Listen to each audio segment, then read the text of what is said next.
Jadi di sini dikatakan 1 hari sama seperti 1000 tahun dan 1000 tahun sama seperti 1 hari. Nah, kalau kita lihat sejak Tuhan Yesus, ya, sejak kalau dari Tuhan Yesus lahir itu sudah lebih dari 2000 tahun, ya, artinya sudah lebih dari 2 hari, ya. Tapi kalau kita patokannya lihat dari sejak Tuhan Yesus itu mati dan bangkit, dia mati dan bangkit itu diperkirakan tahun 30 Masehi, ya. Artinya kita nih udah di ujung hari kedua gitu. Maksudnya udah mau hari ketiga gitu kan.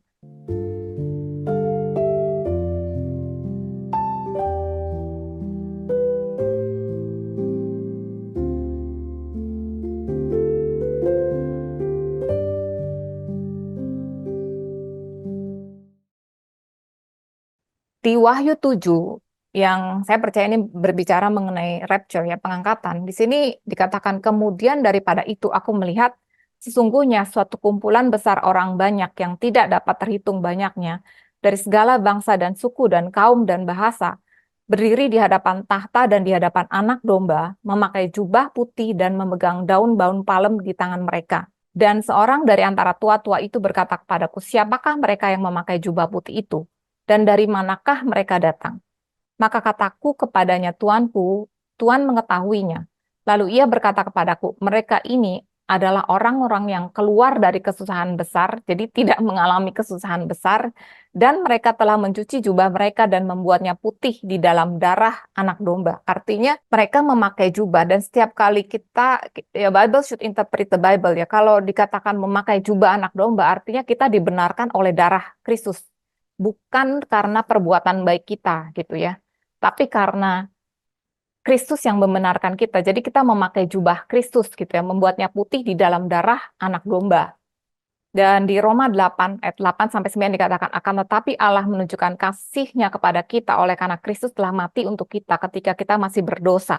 Lebih-lebih karena kita sekarang telah dibenarkan oleh darah-Nya. Jadi di sini jelas ya, kita dibenarkan oleh darah-Nya. Kita pasti akan diselamatkan dari murka Allah. Artinya kita tidak akan mengalami hari murka Allah, gitu ya. Makanya saya percaya bahwa kita orang-orang percaya yang betul-betul born again, menerima Kristus sebagai Tuhan dan Juru Selamat, jadi gerejanya, kita akan diangkat bahkan sebelum hari murka Allah, gitu, hari pembalasan. Di 1 Tesalonika 5 ayat 9 dikatakan, karena Allah tidak menetapkan kita untuk ditimpa murka, tetapi untuk beroleh keselamatan oleh Yesus Kristus Tuhan kita. Jadi kita memang ditetapkan dari awal untuk tidak ditimpa murka, tapi kita dikasih kasih karunia-Nya Dia gitu. Nah, sekarang kita lihat penghukuman atas Sodom dan Gomora. Kita kan mesti lihat Bible should interpret the Bible, ya. Zaman dulu seperti apa ketika Tuhan menghukum Sodom dan Gomora. Di Kejadian 18. Di sini konteksnya pada saat itu ada 3 orang yang dipercaya, satu itu Tuhan Yesus dan 2 itu adalah malaikat-malaikatnya ketemu dengan Abraham. Nah, setelah mereka makan gitu ya, kemudian kedua orangnya itu, malaikat-malaikatnya itu, di sini dikatakan berpalinglah orang-orang itu dari situ dan berjalan ke Sodom. Tapi Tuhan Yesus itu tetap di situ gitu ya. Kemudian dikatakan Abraham masih tetap berdiri di hadapan Tuhan, di hadapan Tuhan Yesus ya, sebelum dia lahir ya. Dia menampakkan dirinya sebelum dia menjadi manusia. Kemudian dikatakan Abraham datang mendekat dan berkata, apakah engkau akan melenyapkan orang benar bersama-sama dengan orang fasik? Jadi Abraham tuh punya sense bahwa kayaknya nih Tuhan akan melakukan sesuatu nih terhadap Sodom dan Gomorrah gitu. Dan dia tahu nephew-nya dia, ponakannya dia Lot tinggal di situ gitu. Terus dia bilang, bagaimana sekiranya ada 50 orang benar dalam kota itu? Apakah engkau akan melenyapkan tempat itu dan tidakkah engkau mengampuninya karena ke-50 orang benar yang ada di dalamnya? Jauhlah kiranya daripadamu untuk berbuat demikian, membunuh orang benar bersama-sama dengan orang fasik, sehingga orang benar itu seolah-olah sama dengan orang fasik. Jauhlah kiranya yang demikian daripadamu. Masakan hakim segenap bumi tidak menghukum dengan adil? Kemudian Tuhan berfirman, jika kudapati 50 orang benar dalam kota Sodom, aku akan mengampuni seluruh tempat itu karena mereka. Jadi terus nego kan. Terus Abraham bilang, gimana kalau 45? Tuhan bilang, oke, kalau 45 aku tidak akan menghukum. Gimana kalau 40? Terus 30, 20. sampai akhirnya ke 10 gitu. Dia bilang, janganlah kiranya Tuhan murka kalau aku berkata sekali lagi, sekiranya 10 didapatnya di sana ke 10 orang benar ya. Terus firman Tuhan, aku tidak akan memusnahkannya karena yang 10 itu. Nah, habis itu dia berhenti gitu. Dia berhenti, ternyata nggak ada 10 orang benar di situ. Ternyata memang cuma satu doang, cuma Lot doang gitu ya. Nah, kita lihat apa yang akan terjadi di Kejadian 19, satu pasal berikutnya.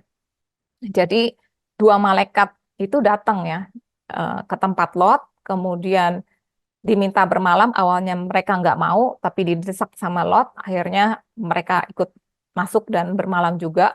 Terus kemudian ketika fajar telah menyingsing, kedua malaikat itu mendesak Lot supaya bersegera, katanya, bangunlah, bawalah istrimu dan kedua anakmu yang ada di sini, supaya engkau jangan mati lenyap karena kedurjanaan kota ini.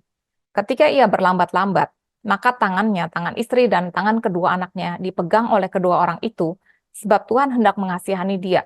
Jadi sampai dipaksa gitu ya, paksa untuk mau keluar. Lalu kedua orang itu menuntunnya keluar kota dan melepaskannya di sana.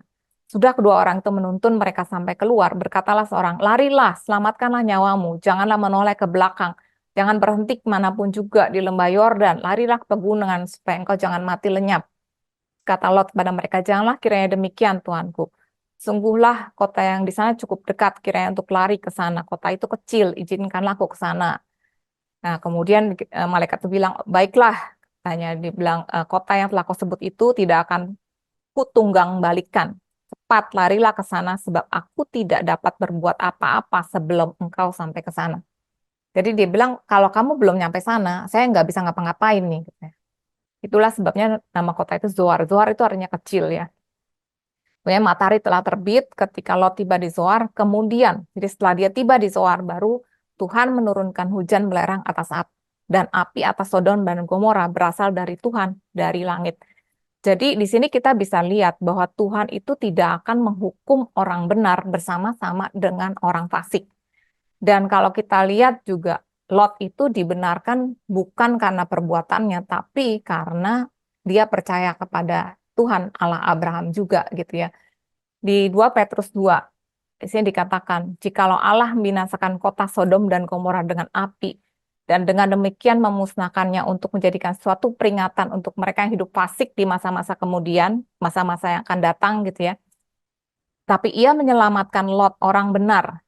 Di sini dikatakan orang benar, yang terus-menerus menderita oleh cara hidup orang yang tidak mengenal hukum, dan yang hanya mengikuti hawa nafsu mereka saja. Maka nyata bahwa Tuhan tahu menyelamatkan orang saleh dari pencobaan dan tahu menyimpan orang-orang jahat untuk disiksa pada hari penghakiman. Jadi Lot ini sebetulnya dia tahu gitu kota itu seperti apa, tapi dia tuh enjoy tinggal di situ gitu. Dia senang aja tinggal di situ, meskipun dia sebenarnya dia orang percaya. Jadi ini gambaran orang-orang percaya, orang-orang Kristen yang born again, tapi enjoy dengan lifestyle di sekelilingnya yang mungkin tidak berkenan di hati Tuhan gitu. Tapi tetap meskipun seperti itu, dia tetap diselamatkan. Lot ini kan sebelumnya ya, dia tuh pernah ditawan gitu. Waktu ada peperangan antara raja-raja. Kemudian dia ditawan. Udah ditawan, dia balik lagi ke Sodom. Dia tahu orang-orang Sodom itu orang-orang yang seperti apa gitu. Tapi dia tidak berusaha untuk keluar dari Sodom, dari lifestyle-nya yang seperti itu gitu. Tapi dia enjoy aja tinggal di situ. Dia balik lagi ke situ gitu. Jadi di sini kita bisa lihat bahwa Lot ini bukanlah orang yang maksudnya dikatakan benar karena dia hidupnya benar, karena dia tuh enjoy living di situ gitu. Kalau dia betul-betul dia orangnya yang benar ya harusnya dia nggak mau tinggal di situ. Tapi dia malah balik lagi ke situ gitu. Jadi dia tuh dibenarkan karena imannya dia gitu. Karena dia percaya dan karena itu dia juga diselamatkan. Di Efesus 2 ayat 8 dikatakan sebab karena kasih karunia kamu diselamatkan oleh iman. Itu bukan hasil usahamu tapi pemberian Allah. Jadi kita tuh diselamatkan, kita dibenarkan hanya karena iman, karena darah Yesus. Nah, kemudian kapan kita diangkat gitu ya?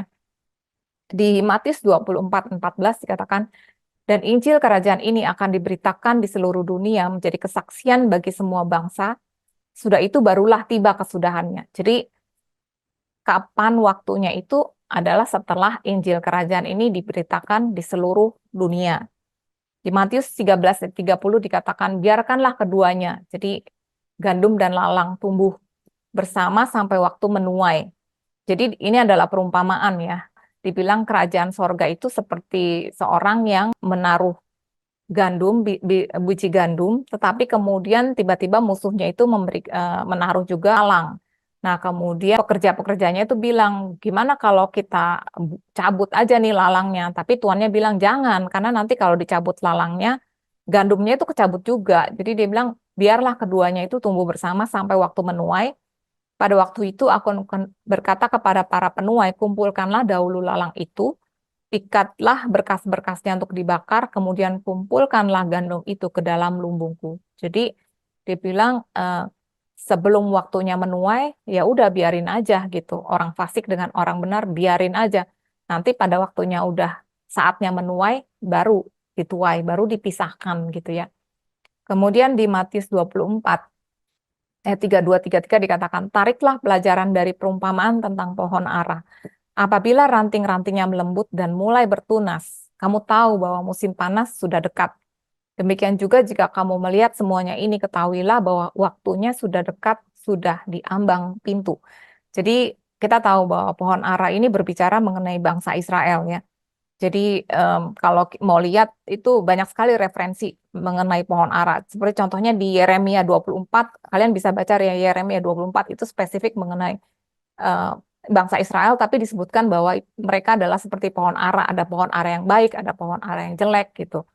Jadi itu adalah gambaran mengenai bangsa Israel. Dan di sini dikatakan kalau pohon ara itu ranting-rantingnya melembut dan mulai bertunas, kamu tahu musim panas sudah dekat gitu. Jadi bangsa Israel itu menjadi suatu bangsa di tahun 1948 yang sepertinya satu hal yang sangat-sangat tidak mungkin mengingat bahwa mereka tuh sudah tersebar kemana-mana, tanahnya sudah berulang kali dikuasai oleh bangsa-bangsa, tapi dengan mujizat Tuhan ya akhirnya bangsa ini bisa berdiri, kemudian juga bahasa yang sudah hampir punah akhirnya bisa dibangkitkan menjadi bahasa nasional lagi gitu.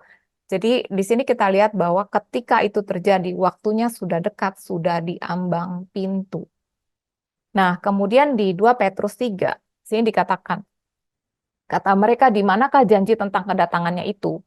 Sebab sejak bapak-bapak leluhur kita meninggal, segala sesuatu tetap seperti semula pada waktu dunia diciptakan. Tetapi oleh firman itu juga, langit dan bumi yang sekarang terpelihara dari api dan disimpan untuk hari penghakiman dan kebinasaan orang-orang fasik.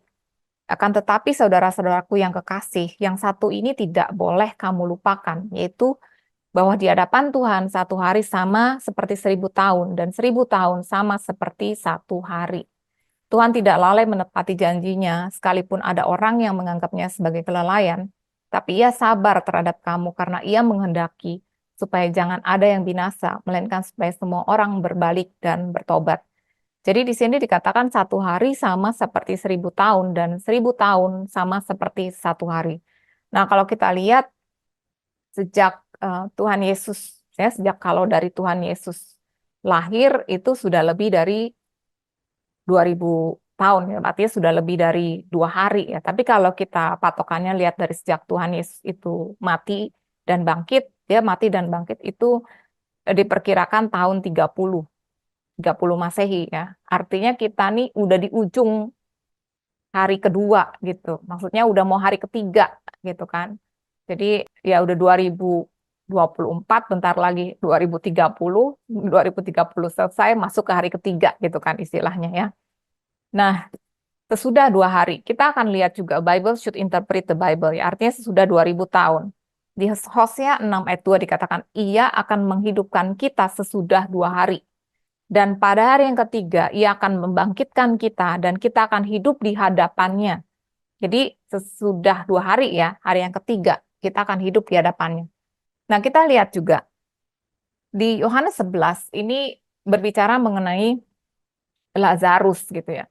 Di sini dikatakan, setelah didengarnya bahwa Lazarus sakit, ia sengaja tinggal 2 hari lagi di tempat di mana ia berada.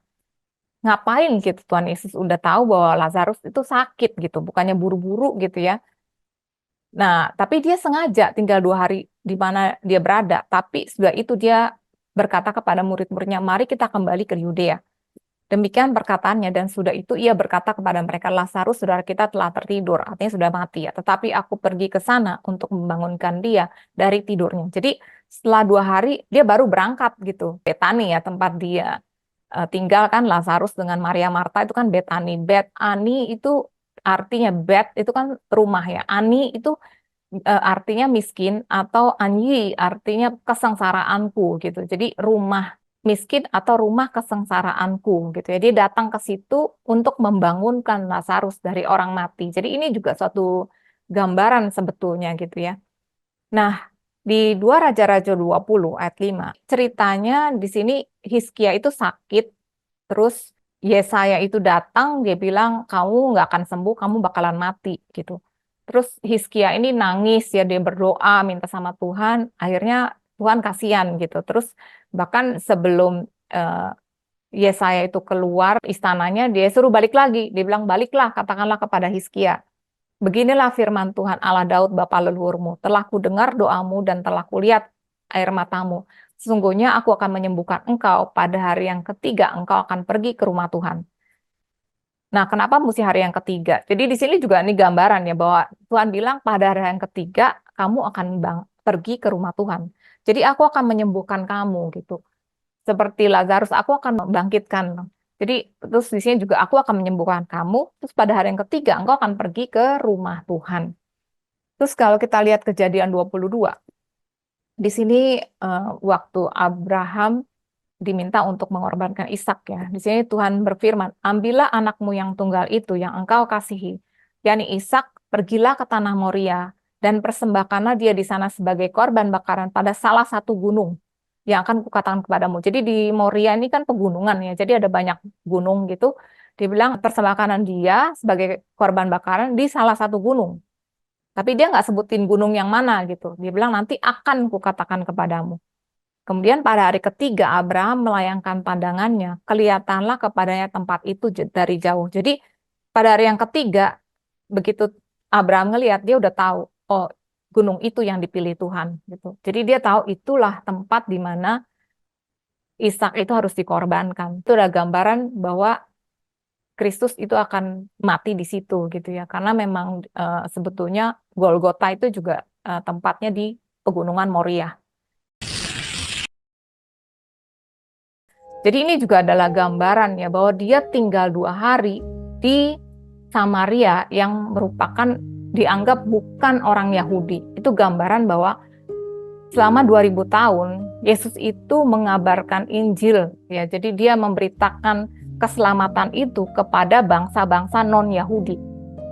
Setelah 2 hari dia balik ke Galilea. Galilea adalah tempat orang Yahudi. Halo semuanya, salam sejahtera, dan semoga semua dalam keadaan sehat. Selamat berjumpa dalam Grace for Indonesia. Nama saya Rita. Saya dan teman-teman adalah bagian dari kelompok sel yang bernama Sola Gracia Life Group. Kami berasal dari gereja yang berbeda-beda, dan kami berkumpul secara rutin dari tahun 2014. Di Life Group ini, kami sama-sama belajar firman Tuhan dan membahas hal-hal simpel dalam hidup kami sehari-hari. Bagaimana menghadapi tantangan hidup, dan kami saling mendukung satu sama lain. Dan kami melihat dan merasakan bagaimana Tuhan bekerja luar biasa dalam kehidupan kami, mengubahkan kami dan mengubah keadaan kami secara luar biasa. Awalnya kami berkumpul secara offline, tetapi sejak pandemi komsel kami menjadi online, tambahan lagi beberapa anggota kami pindah ke luar negeri. Jadi memang lebih mudah pertemuan online. Kemudian timbul ide untuk merekam sesi live group kami dan membagikannya kepada kalian semua, supaya kalian juga bisa mengerti dan mengalami kebaikan-kebaikan Tuhan. Dalam setiap pertemuan live group, kami punya satu topik bahasan, dan setiap topiknya kami bagi menjadi beberapa sesi video. Kalau kalian punya pertanyaan seputar topik yang kami bahas, atau ada topik menarik yang ingin kami bahas dalam pertemuan selanjutnya, ataupun kalian memiliki prayer request untuk didoakan, silakan masukkan dalam komen. Kami berharap apa yang kami sharingkan bisa memberikan semangat dan pengharapan, karena kita punya Tuhan yang luar biasa. Kalau video ini memberkati kalian, tolong di like, subscribe, dan di share, supaya menjadi berkat juga buat banyak orang. Terima kasih, Tuhan Yesus memberkati.